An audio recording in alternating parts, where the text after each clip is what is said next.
Hello, everyone. My name is Noah James Gonzalez. Friends and families call me Nonong Gonzalez, a name given to me by my grandpa which I like, and a name which established my identity. I invite you, together with my mom Angelia, Grandma Nancy, Tita Gian, and my grandpa Jimmy, to come travel with me as I journey around the world to see the beautiful places, its people and culture, and taste its native delicacies.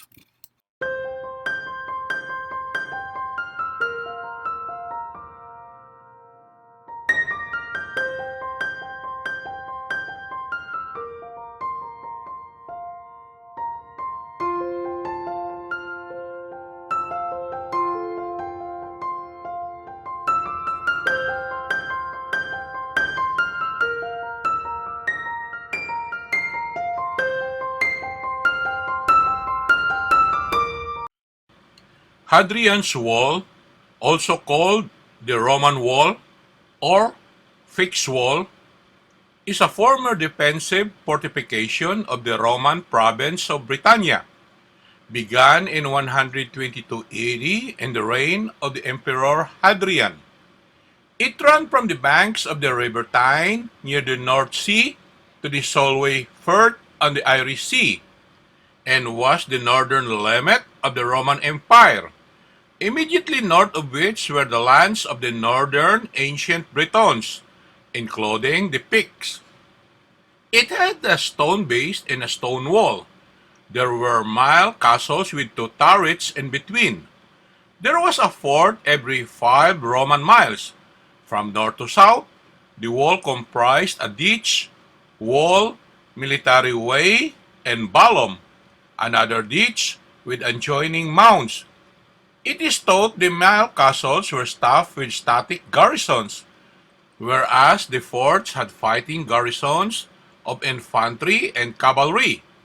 In addition to the wall's defensive military role, its gates may have been custom posts. A significant portion of the wall still stands and can be followed on foot along the adjoining Hadrian's Wall path, the largest Roman archaeological feature in Britain. It runs a total of 73 miles in northern England. Regarding as a British cultural icon, Hadrian's Wall is one of Britain's major ancient tourist attractions. It was designated as a UNESCO World Heritage Site in 1987. In comparison, the Antonine Wall, thought by some to be based on Hadrian's Wall, was not declared a World Heritage Site until 2008. It is a common misconception that Hadrian's Wall marks the boundary between England and Scotland. In fact, Hadrian's Wall lies entirely within England and has never formed the Anglo-Scottish border. While it is less than zero point 0.6 miles south of the border with Scotland and the west, at Bowness-on-Solway in the east, and Wallsend, it is as much as 68 miles away.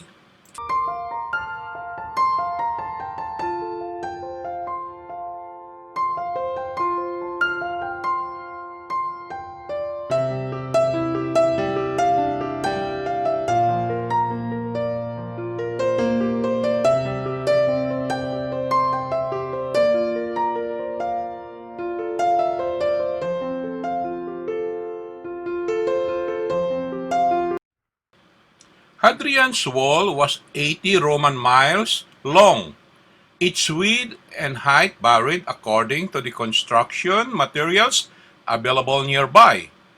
East of the River Tyne, the wall was made from squared stone and measured 3 meters wide and 5 to 6 meters high, while west of the river, the wall was originally made from turf and measured 6 meters wide and 3.5 meters high. It was later rebuilt in stone. These dimensions do not include the wall's ditches, berms, and forts. The central section measured 8 Roman feet wide and a 3-meter base. Some parts of this section of the wall survived to a height of 3 meters or 10 feet. Immediately south of the wall, a large ditch was dug with adjoining parallel mounds, and one on either side. This is known today as the Vallum, even though the word Vallum in Latin is the origin of the English word wall, does not refer to a ditch. In many places, for example, Limestone Corner, the Vallum is better preserved than the wall, which has been robbed of much of its stone.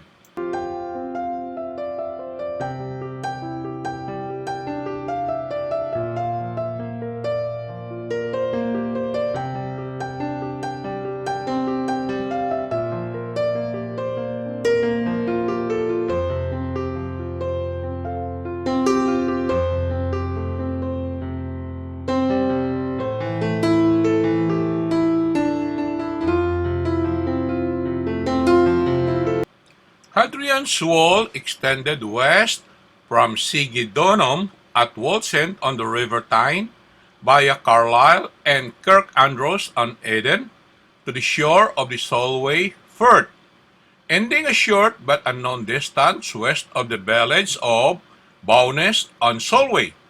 The A69 and B6318 roads follow the course of the wall from Newcastle upon Tyne to Carlisle, then along the northern coast of Cumbria, which is south shore of the Solway Firth. Although the curtain wall ends near Bowness-on-Solway, this does not mark the end of the line of defensive structures. The system of milecastles and turrets is known to have continued along the Cumbria coast as far as Ricehow, south of Maryport. For classification purposes, the milecastle west of Bowness-on-Solway are referred to as mile fortlets.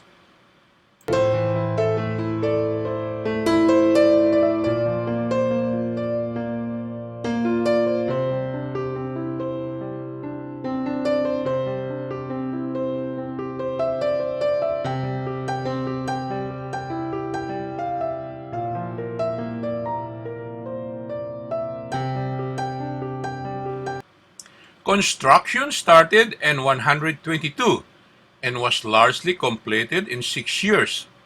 Construction started in the east between Milecastle 4 and 7 and proceeded westward, with soldiers from all three of the occupying Roman legions participating in the work. The route chosen largely paralleled in the nearby Stane Gate road to the south. The Stane Gate predated Hadrian's Wall by about 30 years and would have been a crucial supply route for its construction, as it seems that the military way connecting road alongside Hadrian's Wall was not built until decades later. The Stane Gate ran from Lugubalium or Carlisle to Corea or Corbridge, where there was a bridge over the River Tyne and a junction with Derry Street, which connected with the south. Along Stane Gate were situated a series of forts, including Bindolandia, which could have offered protection and supplies during the building of the wall. To the north, the wall in its central and best preserved section follows a hard, resistant, igneous, dolorite or diabase rock escarpment known as the Wind Seal. The initial plan called for a ditch and wall with 80 small gated milecastle fortlets, one placed every Roman mile, holding a few dozen troops each, in pairs of evenly spaced intermediate turrets used for observation and signaling. However, very few milecastles are actually cited as exact Roman mile division. They can be up to 100 meters east or west because of landscape features or to improve signaling to the Stane Gate forts to the south. Local limestone was used in the construction, except for the section to the west of the river Irthing, where turf was originally used instead. For unknown reason, it was later rebuilt in stone. Milecastles in this area were also built from timber and earth rather than stone. but turrets were also made from stone. The broad wall was initially built with a clay-bounded rubble core and mortared drizzled rubble facing stones, but this seems to have made it vulnerable to collapse, and repaired with mortared core was sometimes necessary.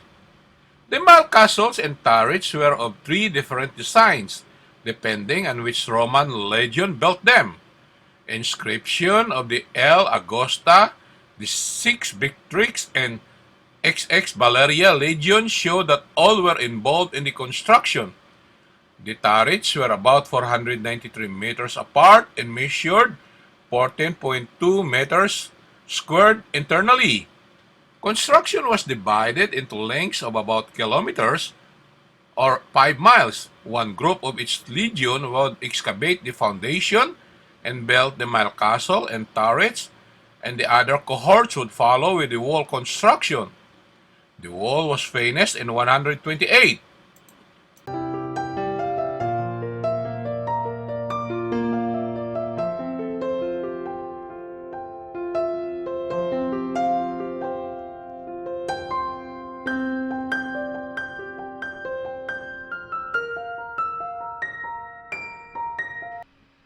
As I pause here, I hope you enjoy our ride. Don't forget to watch my next episode, and please hit the red subscribe button below, for it means so much for me. Until next time, thank you so much.